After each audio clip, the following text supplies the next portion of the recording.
வாழையடி வாழை என வந்த திருக்கூட்ட மரபை சார்ந்தமை என்று தாயின் பெரிதும் தயவுடைய தந்தை உலகை உய்விக்க வந்த வள்ளல் ராமலிங்க பெருமானாரின் திருவருளால் இது நடக்கிறது.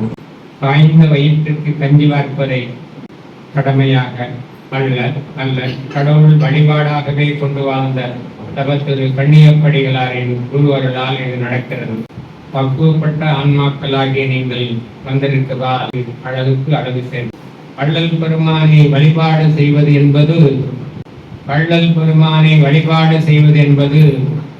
உங்களுக்கு வாய்த்த அற்புதமான வரம் என்று சொன்னால் அது மிகையாகாது. வியாழந்தோறும் நடக்கக்கூடிய இந்த ஞான வேள்விக்கு வந்திருக்கக்கூடிய உங்கள் பொன்னார் திருவடிகளை வள்ளலார் தொண்டு நிறுவனம் வணங்குகிறது, வரவேற்கிறது, வாழ்த்துகிறது. இந்த மாலை பொழுதை தந்தை சிந்தனை மலர்களால் அலங்கரிக்க வந்திருப்பவர் அன்பிற்குரிய அடியார் சன்மார்க்க தென்றல் மொழியரசி அசோகன் அவர்கள். அவர்களை வருக வருக வருக வருக. சன்மார்க்க தென்றல் மொழியரசி அசோகன் அவர்களை பற்றி சொல்ல வேண்டும் என்று சொன்னால், ஒரு செய்தியை வள்ளல் பெருமான் சொல்லுகின்ற செய்தியை எவ்வளவு எளிமையாக, எவ்வளவு இனிமையாக, அது கதையாக இருந்தாலும் சரி, பாட்டாக இருந்தாலும் சரி, அல்லது எடுத்துக்காட்டாக இருந்தாலும் சரி, எவ்வளவு எதிராளிக்கு விளங்க வைக்க முடியுமோ அவ்வளவு எளிதாக சொல்லக்கூடியவங்க. அந்த வகையில உண்மையிலேயே அந்த செய்தி அடியார் பறக்கும் பெருமக்களை சென்று சேர வேண்டும் என்பதிலே எப்படி சொன்னா அது போய் சேரும் அப்படின்றதுல ரொம்ப கண்ணும் கருத்துமாகவும் இருந்து வள்ளல் பெருமானுடைய புகழை பாரங்கும் பரப்பி கொண்டு வரக்கூடியவர்கள். இப்ப அண்மையிலே இந்த பூசத்துக்கு வடலூர் போயிட்டு வந்திருக்கிறாங்க.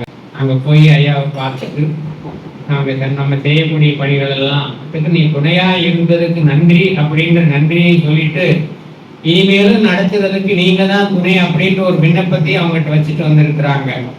அந்த வகையில இன்றைக்கு அவங்க பேசுறதுக்குரிய அற்புதமான தலைப்பு அடியேன் குந்தன் அடைக்கலமே. ஐயா நீங்க தான் என்னை காப்பாற்றணும் அப்படின்னு சொல்றதுதான் செய்தி. அதை அடைக்கலம் என்கின்ற சொல்லி கொண்டு சேர்த்திருக்கிறாங்க. அதை பற்றி அவங்க அற்புதமா பேச இருக்கிறாங்க.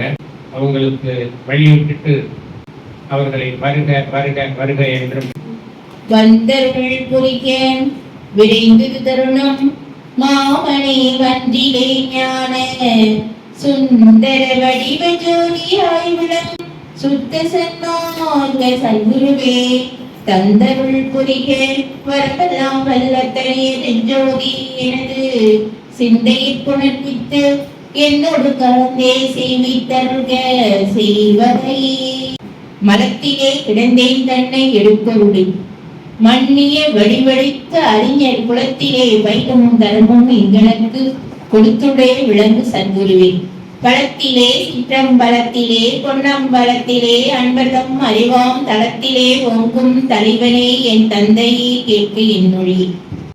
எல்லாம் வல்ல வள்ளல் பெருமானின் பொன்னார் திருவடிகளை வணங்கி இங்கே முன்னிலை வைக்கின்ற மாணிக்கம் அண்ணா அவர்களின் திருவடிகளையும் வணங்கி அருள்மாய் இருந்து அருள் பாலித்துக் கொண்டிருக்கின்ற நம்மையெல்லாம் வழிநடத்தி கொண்டிருக்கின்ற நம்முடைய தவத்திய கண்ணியப்ப சுவாமிகளின் திருவடிகளையும் வணங்கி இந்த அருமையான இந்த நிகழ்ச்சியிலே வந்திருக்கக்கூடிய சன்மார்க்க சான்றோர்கள், ஆண்டோர்கள், ஆண்மநேய ஒருமைப்பாட்டுடைய சகோதர சகோதரிகள் அனைவருக்கும் என் சார்பாகவும் கணவர் சார்பாகவும் பணிவான வந்தனங்கள்.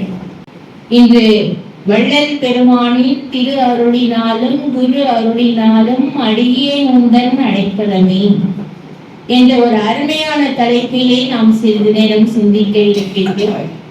வள்ளல் பெருமான் அதாவது இறைவனிடம் நாம் நம்மை ஒப்புவிக்க வேண்டும். இறைவா நீதான் எனக்கு சலம், நீதான் எனக்கு எல்லாவற்றையும் நடத்தி தர வேண்டும் அப்படின்னு சொல்லிட்டு அவரையே மனம் வாக்கு மெய்களால் அவரையே புகலிடமாக கொண்டு தஞ்சம் அடைந்து அடைக்கலமாக அவரிடம் நாம் சென்றோம் என்று சொன்னார். இறைவன் நம்மை அவன் வழி நடத்தி செல்வான். எல்லாம் நான் தான் செய்யறேன், நான் தான் பண்றேன், இந்த வேலைக்கு நான் தான் காரணம் அப்படின்னு சொன்னோம்னா அது என்ன ஆகும்னு நீங்க கொஞ்சம் சிந்திச்சு பாருங்க. எல்லாம் அவன்தான். பாருங்க, இந்த மாசம் என்னென்ன தலைப்பு கொடுத்துருக்காங்க பாருங்க. தற்சுதந்திரமின்மைன்னு கொடுத்தாங்க. எப்படி தற்சுதந்திரமின்மைன்னு சொன்னா எல்லாம் எனக்கு ஒண்ணும் கிடையாது, எல்லாம் அவனும். பாட்டு விட்டால் பாடுகின்றேன், பணிவித்தால் பணிகின்றேன், பணியை கூட்டுவித்தால் கூடுகின்றேன், குழைவித்தால் குழைக்கின்றேன், குறித்த ஊனை ஊட்டுவித்தால் உண்கின்றேன், உறங்குவித்தால் உறங்குகின்றேன், உறங்காதென்றும் ஆட்டுவித்தால் ஆடுகின்றேன், அந்தோ இச்சிறியேனால் அவதியேன். புனிதன் பேசினான், புனிதன் தம்பி பேசினான். அடுத்தது தண்டமனைக்கு ஐயாக்கு என்ன கொடுத்தாங்கன்னு நினைக்கிறேன். அறிவிலா பருவத்தை அறிவெனக்கு அளித்தேன்னு கொடுத்தாங்க. அறிவு கிடையாதுப்பா, அதெல்லாம் நீ தான் கொடுக்குற. எப்படி அது அந்த அப்படியே தலைப்பு அப்படின்னு எப்படி வருது அப்படின்னு பாருங்களேன். இப்ப மூணாவதா ஒரு தலைப்பு வருகின்ற போது, அடியே உந்தன் அடைக்கலமே, எல்லாம் நீதான், எல்லாமே நீதான், என்கிட்ட ஒண்ணும் கிடையாதுப்பா. அப்போ நம்ம ஒரு செயலை செய்கின்றோம் அப்படின்னு சொன்னா அவன்கிட்ட அவனை முன்னிறுத்தி அவன் செய்தோம் அப்படின்னு சொன்னா அது நல்லாவே எல்லாம் செயல்கூடும், எல்லாம் அல்லான் தனையே ஏத்து, அவனை ஏத்தணும் அப்படின்னு சொன்னா அப்படியே எல்லாமே செயல்படும் அப்படின்னு பெருமான் நிறைய இடத்துல எல்லாத்தையும் உடல் பொருள் ஆவி எல்லாத்தையும் கொடுப்பாரு. நம்ம என்ன பண்றோம்னா அந்த சுதந்திரத்தை நம்ம கிட்ட வச்சுக்கிட்டு நம்ம பண்ணி பேசாம இருக்கும். அது ஏதாச்சும் அதான் சொல்லுவாங்க, நாம் ஒன்று நினைக்க தெய்வம் ஒன்று நினைக்கும் அப்படின்னு சொல்லுவாங்க. எல்லாம் தெய்வமே நீதான் அப்படின்னு சொல்லும் போது எல்லாமே நல்லா இருக்கும். ஒவ்வொன்றுமே வேண்டும் போது கூட நீ என்ன கொடுக்குறியோ கொடு அப்படின்னு சொன்னா அப்படின்னா நமக்கு என்ன வேணுமோ அவனுக்கு தெரியும். வேண்டத்தக்கவது அறிவோயினி அப்படின்னு சொல்றாங்க இல்லையா, அவனுக்கு தெரியும் நமக்கு என்ன நல்லது, என்ன கொடுக்கணும், ஏது கொடுக்கணும் அப்படின்னு சொல்லிட்டு இறைவனுக்கு தெரியும். ஏதாச்சும் ஒண்ணு நடக்கலையா, சரி ஏதோ ஒண்ணு நடக்கலப்பா, ஏதோ நன்மைக்கு எல்லாம் நன்மைக்கே எடுத்துட்டு போனோம் அப்படின்னு சொன்னா அவனை அடைக்கல புகுந்தோம் அப்படின்னு சொன்னா எல்லாமே செய்யலாம். அந்த மாதிரி அவனை முன்னிறுத்தி பெருமான் சொன்னாங்க, நின்னை நினைத்த போதெல்லாம் என்னையே நினைத்தேன், நினைப்பட நின்ற போதெல்லாம் என்னை தனியாக்கி நீ கண்ணே நின்றேன். என்ன ஒரு செயலும் என் செயலுன்னு நான் செய்யல, எல்லாம் சிவன் செயலுன்னு நான் தெரிந்தேன் செய்தேன் அப்படின்னு சொல்லுவார். அந்த மாதிரி அவன்கிட்ட போய் தஞ்சம் அடைஞ்சிடும். எல்லாமே தஞ்சமா அடைஞ்சிட்டோம் அப்படின்னு சொன்னா அவன் நமக்கு துணையாக இருக்கும். அதுக்குதான் இந்த அடைக்கல பத்துன்னு 6ஆம் திருமுறையில அடைக்கலம் புகுதல் அப்படின்னு சொல்லிட்டு உங்களுக்கு எல்லாம் தெரிஞ்ச பாட்டு தான். அந்த பாட்டுக்கு தான் கொஞ்ச நேரம் நம்ம விளக்கம் பார்க்க போறோம். ஒரு பாடலை சொல்லுவாங்க, எண்ணமெல்லாம் எய்த அருள் செய்கின்ற தனி தன்னாரமுதே சிற்றவையில் தனித்த தலைமை பெருவாழ்வே கண்ணார் ஒளியே ஒளியெல்லாம் கலந்த வெளியே கருதுரும் என் அண்ணா ஐயா அம்மா என் அப்பா யான் உன் அடைக்கலமே. எல்லாம் நீ தான் அடைக்கலம் கொடுத்துட்டார். போய் அவர்கிட்ட புகழிடுமா அழைச்சிட்டார் வள்ளல் பெருமான். அவருக்குன்னு எதுவுமே கிடையாது, எல்லாம் இறைவனை முன்னிறுத்தி தான் பெருமான் சொல்றாங்க. என்னால் இன்றையின் எண்ணமெல்லாம் எய்த அருள் செய்கின்றதனி. இந்த மனசு என்ன தெரியுமா பண்ணுங்க, என்னால் நின்றேன். நம்ம என்ன பண்ணோம், நமக்கு என்ன வேணும்னு நமக்கு தெரியாது. ஆனால் நம்முடைய ஒரு நாளைக்கு 80 கோடி எண்ணங்கள் நம்முடைய மனசுல செயல்படும். நினைப்பு வந்துகிட்டே இருக்கு. தூங்கும் போது கூட நினைப்பு வரும். இல்லாதெல்லாம் எங்கேயும் எவ்வளோ நடந்ததெல்லாம் வரும். அதே மாதிரி தியானம் பண்ண உட்காருவோம். தியானம் பண்ணும் போது என்ன தெரியுமா, அப்பதான் என்னென்னவோ வரும். அதை கண்ட்ரோல் பண்ணவே முடியாது. அந்த மாதிரி என்னால் நின்றேன். நமக்கு என்ன வேணுமோ அதை நான் என்னல நான் என்ன வேண்டுகின்றேனோ அதை நீ எனக்கு கொடுக்குற. என்னால் நின்றேன் எண்ணமெல்லாம் எய்த அருள் செய்கின்ற தனி தன்னாரமுதே சிற்றவையில் தனித்த தலைமை பெருவாழே. நான் எண்ணுகின்றேனோ, பெருமான் சொல்லுவாங்க, எண்ணுகின்றேன் எண்ணங்கள் எல்லாம் தருகின்றான். நான் என்றதெல்லாம் அவன் என்றதுதான், நானா எதுவும் செய்யல. எனக்கு என்ன எண்ணம் வருதோ அது அவனுடைய எண்ணங்கள்.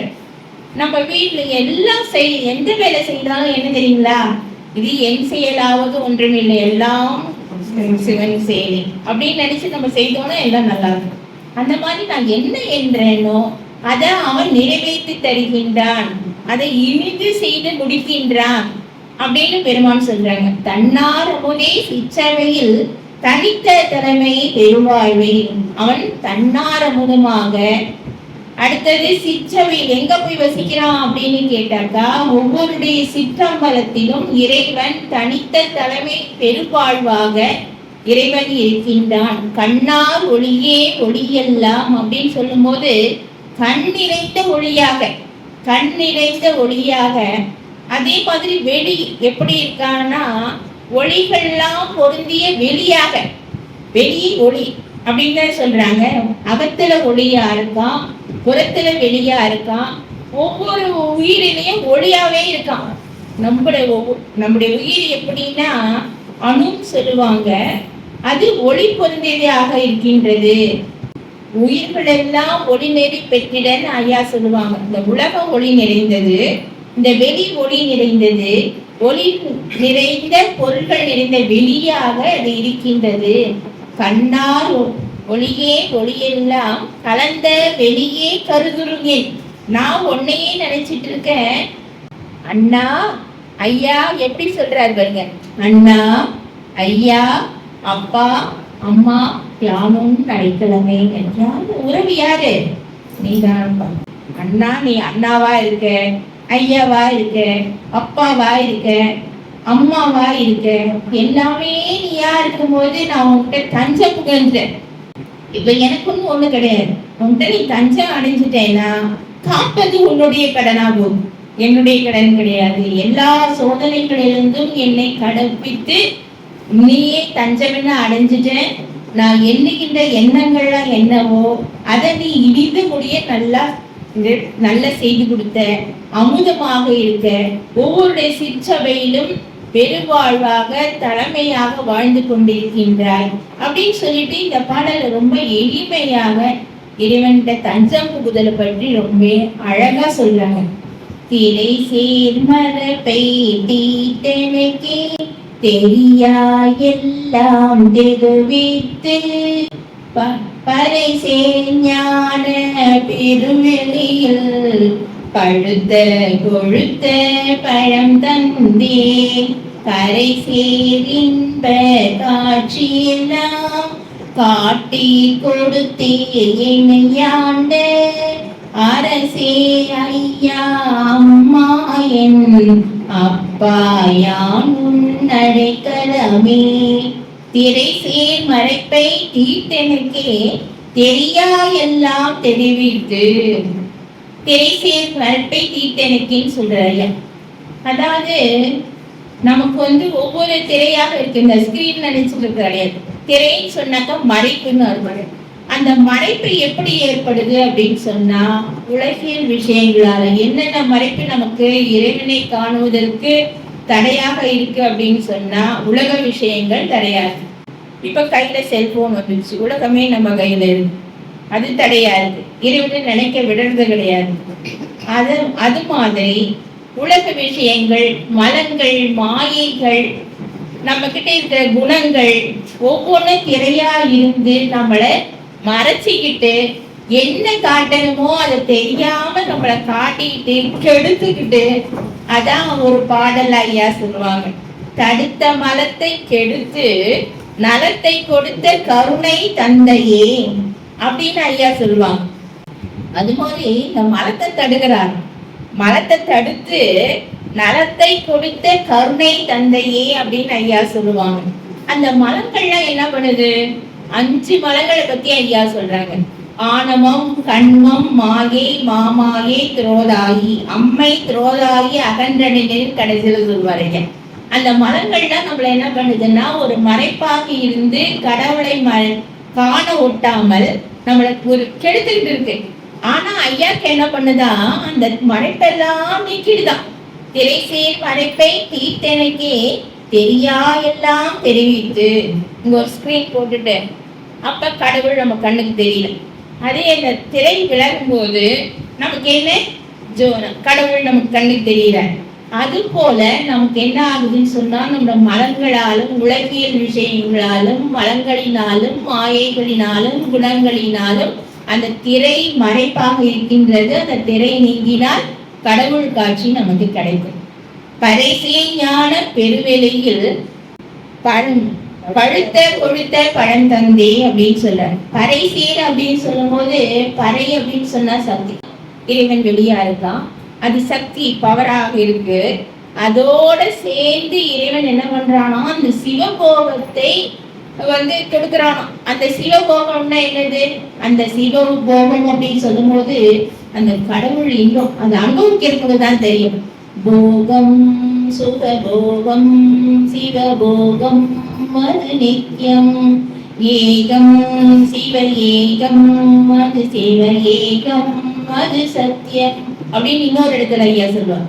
சிவபோகம் தாங்க சிவஞான பழம் தந்தேன். அந்த பழத்தை பழம் அப்படின்னு சொல்லும் போது அந்த இன்னொரு இடத்துல ஐயா சொல்லுவாங்க, தன் கையில் பிடித்த தனியது ஜோதியை என் கையில் கொடுத்த என் தனி தந்தையே. அந்த அந்த ஜோதி எப்படி இருக்கா, அப்படியே பழம் மாதிரி இருக்கா. அந்த சிவமாகிய பரம்பொருளானது பழுத்த பழமா தெரியுதான் அவருடைய கண்ணுக்கு.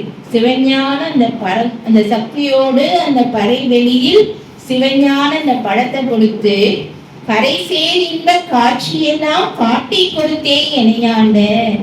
கரைசேர் அப்படின்னு சொல்லும் போது பிறவி பெருங்கடலை கடந்துட்டு அந்த கரை சேர்ந்துட்டாராம். ஒரு கரை சேருகின்ற பொழுது அவருக்கு என்ன காட்சியெல்லாம் கிடைக்குதா அப்படின்னு சொன்னா, தெரியா எல்லாம் தெரிவித்து கரை சேர்ஞான பெருவெளியில் அந்த காட்சியெல்லாம் கொடுத்து என்ன பண்ணாரா, என்னென்ன காட்டணுமோ அந்த காட்சி எப்படி தெரியுமா இருக்கும், அனுபவமாளிக்கு போங்க. அந்த காட்சி என்ன சொல்றான், அதை சொல்லுவதற்கும் நினைப்பதற்கும் அரியதாக இருந்துதான் அந்த காட்சி. கடைசியில் இன்ப காட்சியெல்லாம் காட்டி கொடுத்தே இணையாண்ட.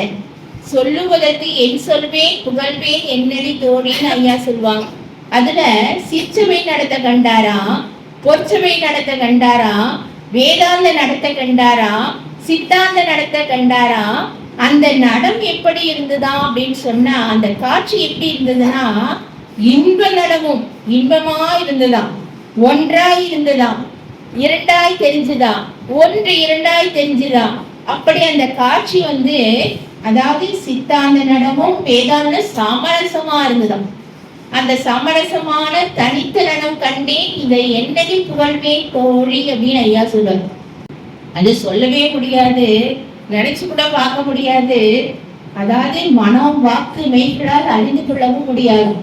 அந்த மாதிரி அந்த காட்சி இருந்துதான். இத சாதாரணமா கண்ணதாசன் அந்த மரணமிலா பெருவாழ்வு அருட்பாலை கொண்டு எப்படி கொண்டு வந்துட்டாரு பாருங்க. பார்க்க தெரிந்தால் பாதை தெரியும், பார்த்து நடந்தால் பயணம் தொடரும், பயணம் தொடர்ந்தால் கதவு திறக்கும், கதவு திறந்தால் காட்சி கிடைக்கும், காட்சி கிடைத்தால் கவலை தீரும், கவலை தீர்ந்தால் வாழலாம். பாருங்க, தியானத்தை அருட்பாலத்தை எல்லாமே எடுத்தது அருட்பாலன்னு கொண்டு அந்த தியானம் பண்ணும்போது அந்த நடத்தை பார்த்தோம் என்று சொன்னால் நம்முடைய பயணம் தொடரும். பயணம் தொடர்ந்தா கதவு திறக்கும், கதவு திறந்தா காட்சி கிடைக்கும், காட்சி கிடைத்தால் நம்முடைய கவலை தீரும், கவலை தீர்ந்தா என்றுமே இருக்கலாம். அதை 4 வரையும் ரொம்ப எளிமையா கொண்டு வந்தாங்க. எல்லாமே அருட்பால படிச்சுட்டு அந்தந்த கல்வி எப்போதுமே தானா எப்படிங்க வரும், அங்கங்க எடுத்துக்க வேண்டியதுதான். எல்லாருக்குமே அப்படி இதுதானே. பாரதியோட பாட்டை எடுத்தீங்கன்னா கூட என்ன தெரியுங்களா, கலக்கமர பொது நடம் நான் கொண்டு கொண்ட தரணும் அப்படின்னு சொல்லுவார். அந்த குரங்கு கவர்ந்திடுமோ அப்படின்னு சொல்லிட்டு நம்முடைய பெருமான் எழுதியிருப்பார். அவர் என்ன எழுதியிருப்பார், கர்சன் என்ற குரங்கு கவர்ந்திடுமோ அப்படின்பார். அவர் பாரதியார் பெருமானை நல்லாவே தெரிஞ்சவர் தான். அவர் நிறைய அருட்பா படிச்சு கொண்டு வந்திருக்காரு. அது மாதிரி எல்லாமே அருட்பால் தாங்க. அவ்வளவு பொறியில் இருக்க அருட்பால். அந்த காட்சியெல்லாம் எடுத்து கொடுத்தாராம் இறைவன், காட்சியெல்லாம் கொடுத்தாராம். ஆனா நம்ம என்ன பார்த்துட்டு இருக்கோம்? ஞான நாடக காட்சி பார்க்காம ஊன நாடக காட்சி பார்த்துட்டு இருக்கோம். நான் முள்படலாம் இல்லைங்களா? அந்த மாதிரி இந்த ஊன நாடக காட்சி பார்க்காம ஞான நாடக காட்சியை நம்ம பார்க்கணும். அந்த காட்சியெல்லாம் இறைவன் காட்டி கொடுத்தாராம். அரசே, ஐயா, அம்மா, என் அப்பா யானும் அடைக்கலமே, நீ எனக்கு என்னதான் பண்ண? அந்த மறைப்பை நீக்கின. மறைப்பை நீக்குவதோடு மட்டும் இல்லாம சிவஞான போகத்தை கொடுத்த, அந்த பழத்தை என் கையில கொடுத்த, அது தவிர அந்த காட்சியெல்லாம் வர எனக்கு காட்டி கொடுத்த, நான் உனக்கு அடைக்கலமா போனதுனால எனக்கு இவ்வளவு பேர் கிடைச்சது அப்படின்னு சொல்லிட்டு ஐயா எடுத்து சொல்லுறாங்க. அடுத்த பாட்டு என்ன அப்படின்னு சொன்னாக்கா, தேனேயமுதே சிற்றவையில் சிவமே தவமே செய்கின்றோர் ஊனே புகுந்த ஒளியேமே உணர்வே என்றன் உயிர் உயிரான் வானே என்னை தானாக்கு வானே கோனே எல்லாவல் ஆனே ஐயா அம்மா என் அப்பா யானும் அடைக்கலமே. அதாவது இறைவன் எப்படி இருக்கானா, தேனாக அமுதமாக, அதுவும் யார்கிட்ட இருக்கான் அப்படின்னு சொன்னா, சிவமே தவமே செய்கின்றோர் ஊனே புகுந்த ஒளி. யாரெல்லாம் தவம் செய்கின்றார்களோ அவருடைய ஊர்ல புகுந்தான். அதாவது வானத்தில் இருக்கின்ற பிரம்மணர்கள் நாரணர்கள்லாம் என்ன பண்றாங்கன்னா பல நாள் தவம் பண்றாங்க. அந்த பல நாள் தவம் பண்ணிந்து இந்த சிற்றவையில தவம் புரிந்து கூட அவங்களெல்லாம் திருவடி பேரு கிடைக்கலையே, சிவகாட்சி கிடைக்கலையேன்னு எல்லாரும் கவலைப்படுறாங்களாம். ஆனா வள்ளல் பெருமாள் இருக்கிற இடத்தை தேடி வந்து அவருடைய ஊன் இருக்கிற குடிசையில அவர் இருக்கிற குடிசையில புகுந்து ஊன் புகுந்து உள்ளம் என்னும் சிறு குடிசையிலும் நுழைந்தனைன்னு ஐயா சொல்லுவாங்க. எப்படி இருக்குவாரு? அதாவது சன்மார்க்கம் என்கிறது என்ன தெரியுங்களா? மற்ற மார்க்கங்கள் எல்லாம் இறைவனை தேடி சென்று இறைவனை அடைந்தார்கள். ஆனால் சன்மார்க்கம் என்பது இறைவனையே தேடி வந்து இருக்கின்ற இடத்தை தேடி வந்து இந்தா முடிச்சுக்கோ அப்படின்னு சொல்லிட்டு எல்லாத்தையும் கொடுங்கிறது சன்மார்க்கம். அதுதான் இதுக்கும் உள்ள அதுக்கும் உள்ள வேறுபாடு என்ன அப்படின்னு சொன்னாக்கா, சன்மார்க்கத்துலதான் அந்த சிறப்பு இருக்கு. அந்த மாதிரி என்ன பண்றாராம் இறைவன், என்ன பண்றாராம் இவருடைய சிற்றவையில யாருதான் தவம் செய்கின்றார்களோ அவருடைய உள்ளத்துல உள்ள புகுந்து அவருடைய மெய் உணர்வுலையும் புகுந்து உயிருக்கு உயிரா அந்த உடம்புலையும் புகுந்து அந்த வான் எப்படி, அதாவது பெருமாள் இன்னொரு பாடல் சொல்லுவாங்க, மண் செய்து கொண்ட சன்மார்க்கத்தில் இங்கே வான் செய்து கொண்டதை நான் செய்து கொண்டேன், வான் கலந்த மாணிக்க வாசக தன்னை அறியா தான் காட்டா வானமாகி. பல இடத்துல இந்த நிலையை சொல்லுவாங்க. வான் அப்படின்னு சொன்னா ஆகாயத்தை பஞ்சபூதங்கள்ல வந்துடும். ஆனா இது என்ன அப்படின்னு சொன்னா தன்னை காட்டா தான் வானமாகின்னு சொல்லுவாங்க. எப்படி வழியானது தன்னை காட்டாதோ அதை போல பெருமான் என்ன பண்ணாரு, அந்த வான் கலந்துட்டாரு. மண் செய்து கொண்ட சன்மார்க்கத்தில் இங்கே வான் செய்து கொண்டதை நான் செய்து கொண்டேன் அப்படின்னு சொல்ற. வானே என்னை தானாக்கு வானே கோனே எல்லாமல் ஆனே ஐயா அம்மா என் அப்பா யானும் அடைக்கலமே. யாரெல்லாம் சிற்றவில தவம் செய்கின்றார்களோ அவருடைய உள்ளத்துல புகுவாரு, ஊர்ல புகுவாரு. அப்படிப்பட்டவர்களை வான் எப்படி தானாக வான் மாதிரி அந்த நிலையை அவருக்கு கொடுப்பாரு. அந்த மாதிரி நீ எனக்கு செய்த, நீதான் எனக்கு அடைக்கலம், நான் உங்ககிட்ட அடைக்கலமா புகுந்துட்டேன் அப்படின்னு சொல்லுவாங்க. இன்னொரு இடத்துல கூட ஐயா சொல்லுவாங்க, தானே நானான் என்று சின்னம் பிடி சத்தியம் சத்தியம் ஈதென்று சின்னம் பிடி ஊனே புகுந்ததென்று சின்னம் பிடி அப்படின்னு சொல்லிட்டு இன்னொரு இடத்துல ஐயா சொல்லுவாங்க. அந்த மாதிரி யாரெல்லாம் அவரும் இவரும் ஒன்னாக்குமாறு தான் நான் இறைவன் எப்படி இருக்கானோ அதே மாதிரி அந்த நிலையை அடையிறதுதான் ரெண்டு பேரும் ஒண்ணு. இன்னொரு இடத்துல ஐயா சொல்லுவாங்க, இப்பாரு நீ நானும் ஒன்னாயிட்டோம்.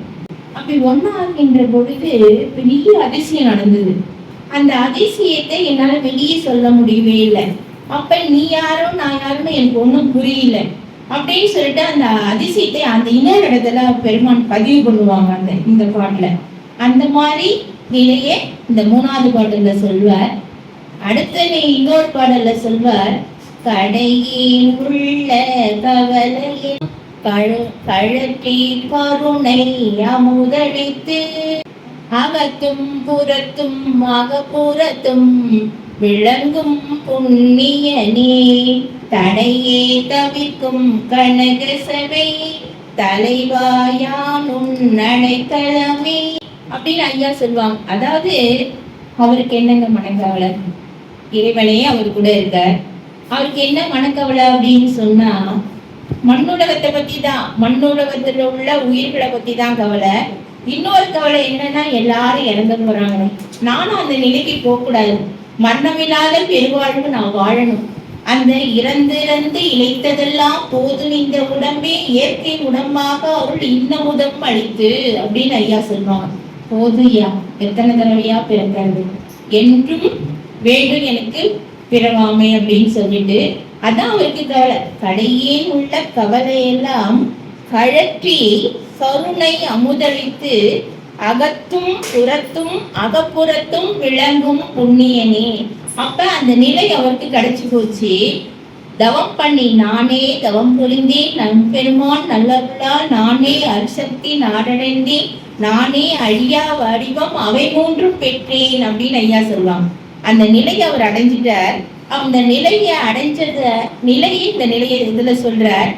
அப்ப அந்த நேரத்துல இறைவன் எப்படி இருக்கானா, பெருமானுடைய அகத்துல இருக்கானா, புறத்துல இருக்கானா, அகப்புறத்துல இருக்கானா.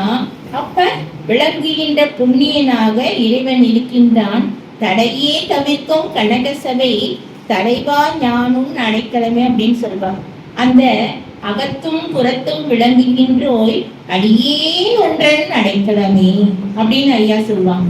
அந்த நிலையில எப்படி இருக்குன்னா, அகத்துல இருப்பான், புறத்துல இருப்பான், அகப்புறத்துல இருப்பான். அதாவது தவம் பண்ணுகின்ற பொழுது அவங்களுக்கு ஒரு அனுபவம். அந்த அனுபவம் வரும்போது அருள் விளக்க மாலைக்கு இதை பதிவு பண்ணுவாங்க. அடிக்கடி என்னோட அகத்துல புறத்துல தோன்றி தோன்றி தோன்றி மறைஞ்சுக்கிட்டே இருக்கியே அப்படிம்பாரு. இதை இன்னொருத்தர் கூட சொல்லி நான் கேள்விப்பட்டிருக்கேன். அவர் நல்ல தியானம் பண்ணுவார். அவர் தியானம் பண்ணின போது என்ன ஆகும் தெரியுமா, அவருக்கு சாப்பாட்டுல கூட ஏதோ ஒரு பளிங்கு மாதிரி நவரத்தின கல் மாதிரி அப்படியே தெரியுமா, ஒளியெல்லாம் தெரியுமா, அப்படியே தெரியுமா. திடீர்னு பார்த்தாக்கா செவுத்துல அந்த நிலை தெரியுமா, சாப்பாட்டுல அந்த நிலை தெரியுமா.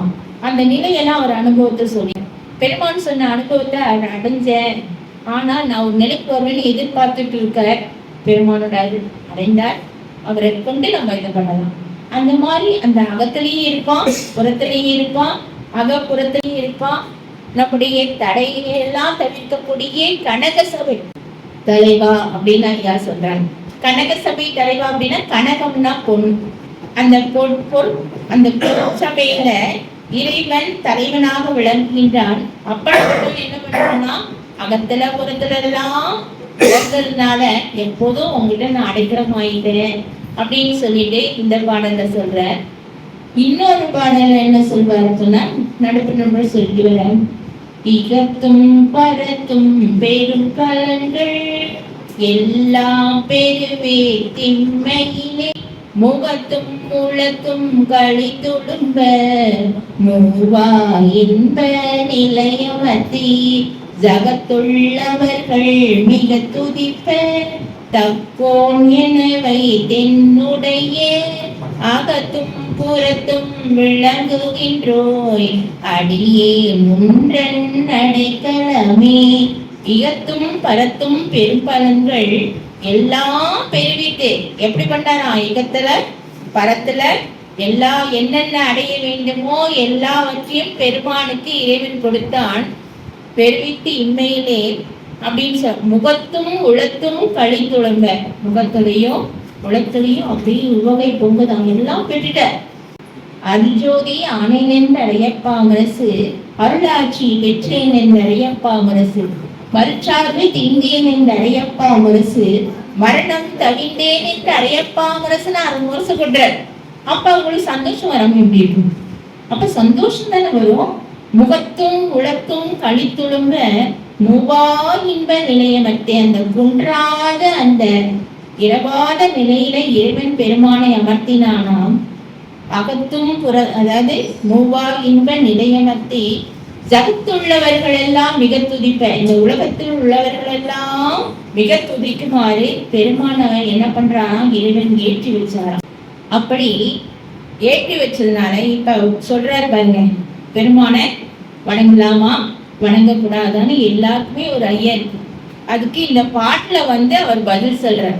ஜகத்துள்ளவர்கள் மிக துதிப்ப தப்போனினை வைத்து அகத்தும் புறத்தும் விளங்குகின்றோய் அடியேன் ஒன்றன் அடைக்கலமே. அதாவது இந்த உலகத்துல இருக்கிறவங்களாம் ஆஹா இவன் வணங்கத்தக்கவன் தான், இவன் தான் இறைவன் அப்படின்னு சொல்லி என்ன பண்றானா, இறைவன் பெருமானுடைய அகத்துல புறத்துல எல்லா ஆற்றலையும் இருக்கானா.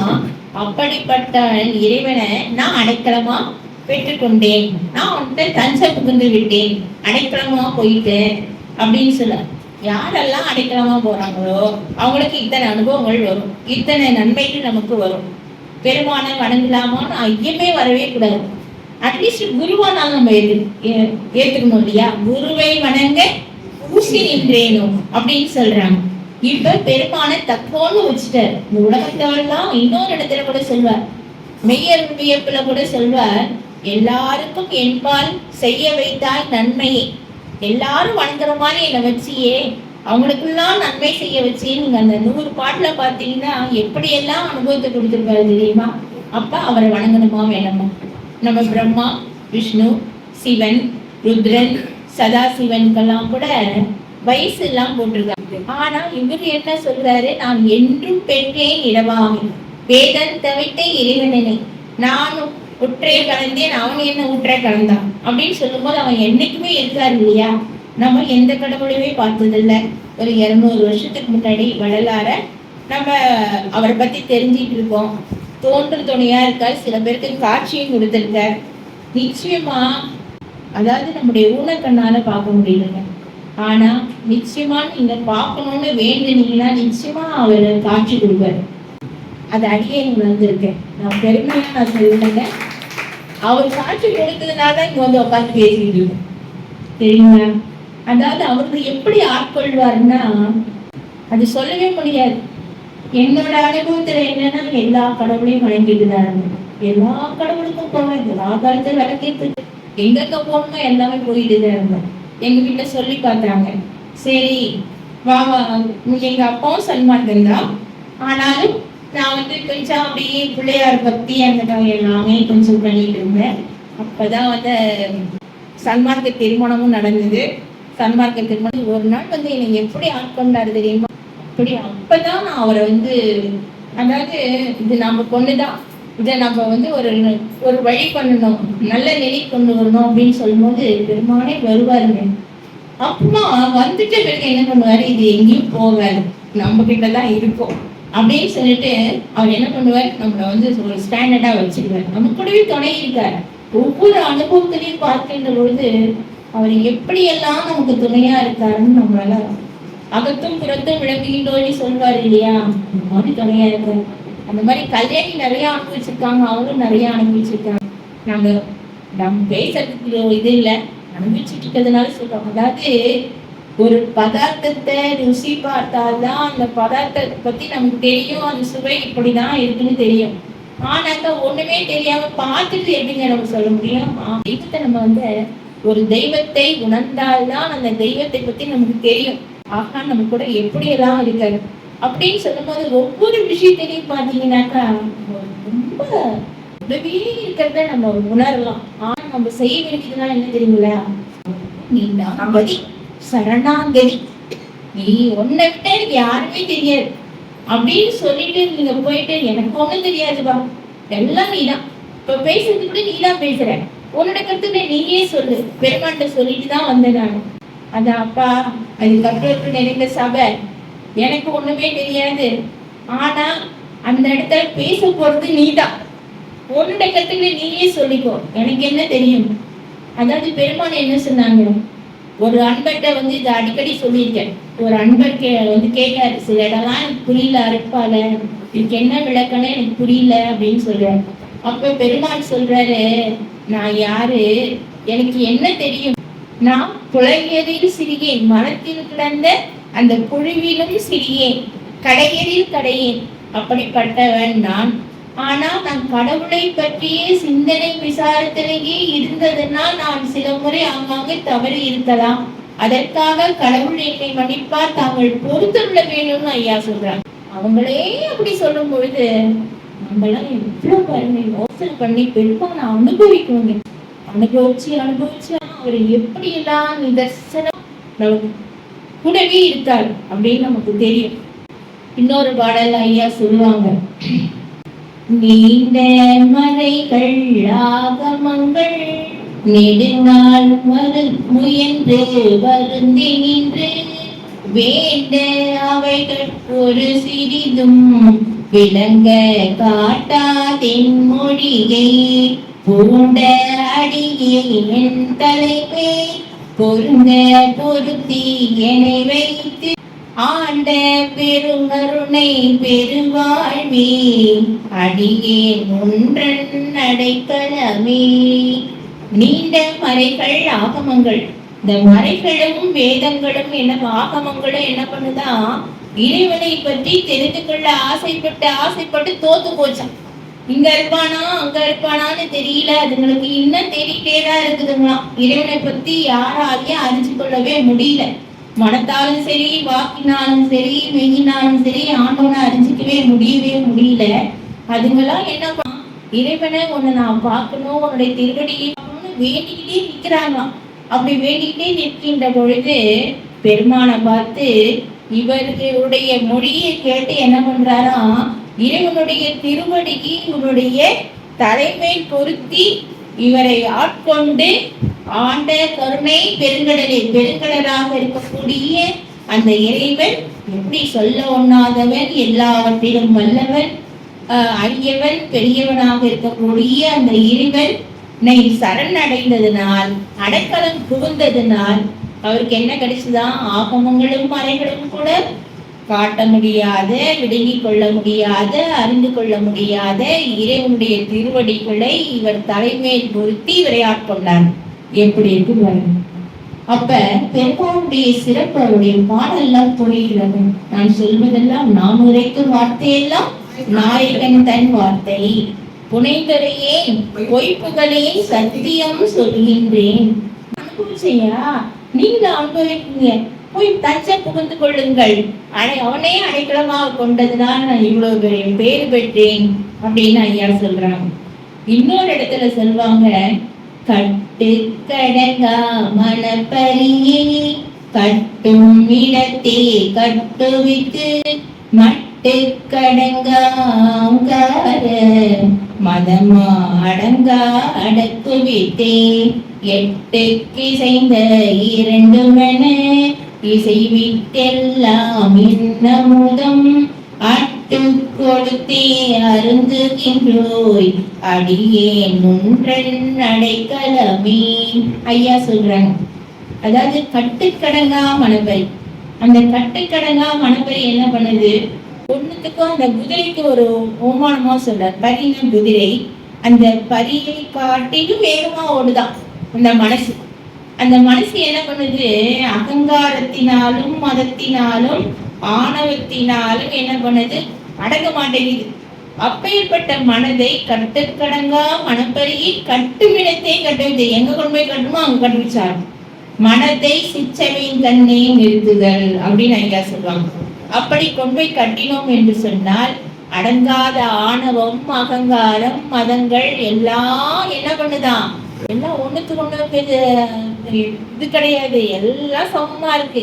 அது அத்தனையும் கட்டுவிச்சு அடக்கி கொண்டு அடக்கணும்னு சொன்னா மனதை சிச்சவியின் கண்ணை கட்டுவிடும். அதனால்தான் பெருமான் சொல்றாங்க, கரண ஒழுக்கத்தை நமக்கு கொடுக்குறாங்க. அந்த கரண ஒழுக்கத்தை நமக்கு நிச்சயமா தினமும் காலையிலையும் உங்களால முடிஞ்சது 6 வேளை தியானம் செய்ய சொல்றாங்க. நம்மளால முடியல அப்படின்னு சொல்லும் பொழுது காலையிலையும் சரி இரவுலையும் சரி உங்களால முடிஞ்சது ஃபர்ஸ்ட் ஆரம்பத்துல கொஞ்சம் கஷ்டமா இருக்கும்.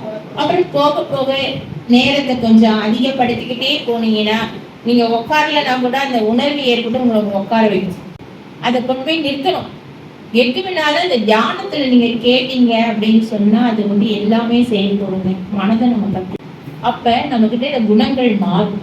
அந்த குணங்கள் மாற மாற மாற என்ன ஆகும் அப்படின்னு சொன்னா அப்ப இறைவனை நோக்கி நம்ம முன்னோக்கி போய்கொண்டே இருக்கின்றோம் அப்படின்னு நமக்கு தெரியும். கட்டுக்கடங்கா மனப்பரியை கட்டுமிடத்தை கட்டுவித்து மட்டுக்கடங்கா ஆங்கார மதமா அடங்கா அடக்குவித்து எட்டுக்கு சேர்ந்த எட்டாமல் இருக்கக்கூடிய அந்த அகங்காரம் மதம்லாம் வச்சிருக்கோம் இல்லைங்களா, அதெல்லாம் அடங்கி போய் இறைவனுடைய திருவடியே தஞ்சன்னு அடைஞ்சிங்கன்னா எல்லாம் சரி.